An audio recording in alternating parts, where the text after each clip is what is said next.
Kaya bitong magpalayo tayo sa itong pamilya para lang makuha na ito mga pangarap bali.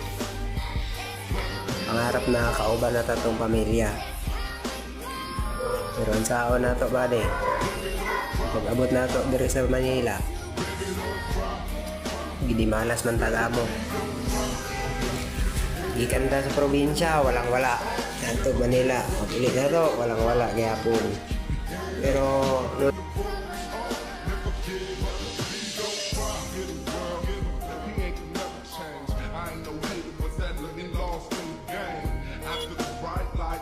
bisan pa man sa kalaghan nga pagsulay nga ako nagian diri sa Manila. Dagan bugog mga experience nga nakuha. Pasalamat ko na nabot ko ng lugar. December 9, back to Mindanao na.